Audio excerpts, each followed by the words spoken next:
samgaje hoi sumya imphal ka disku manu sin saga je phungi bonte as linsam tum nang ninga eda khungganggi takhang ta as khang dingo noi village ya yam thin pa mi ngo koi no ma village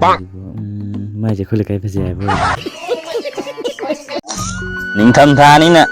nga na sa do posin ama ta ho ro khoi longmi khoi je wa di wa jan khungganggi nupa larik la shu hajadaba lawu bana sinpam oiraga hingjaba misak amani sigu manapi san na bok chaning dab jina pangau dhau ga ne ba nga sa ba sajik si di hau de ba akhoi ji oti de machinja kai kai ji ju har nataba moigi naturalian haber karino adu gimba sajik kumbana thakning mani du napi singbi jing je phase lakte ne akhoi dia weather jam thong ngai imphal nupi larik la shu da thwai yaw pa larik pu hai di yare haiba nupi ama khak samgaje hoi sumya imphal ka disku manu sin saga je phungi bonte as linsam tum nang ninga eda khungganggi takhang ta as weather ji khunu ngai je ai sa jam lai ning ha ba kadai da ma lai du ba ngo we yaw di sat ni ma kai ai di khang ding wa noi village ya yam thin pa mi ngo koi no ma village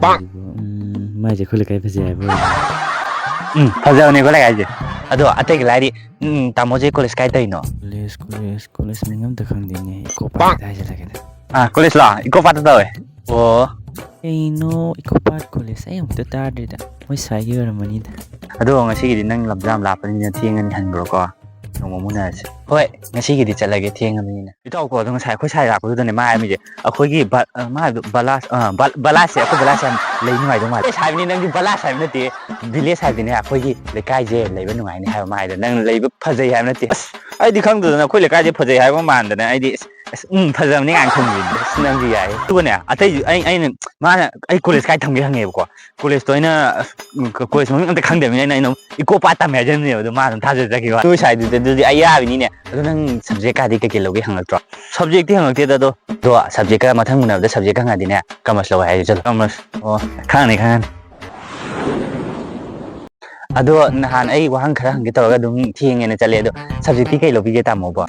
subject budi kangkrus lawe commerce ha ba na ta bro kangkrus ha ba ji de ang pu thin na te da no ai na hai du kangkrus lo ha ba kai commerce no ai bu adam la hi te bi type ta kai no hai te wa hai tam ni ne nahan ju kari college ta tammi haraga iko pa ta tammi gana manipur pumbagi college ai nang han thi bada iko pa ko bam te yaw ge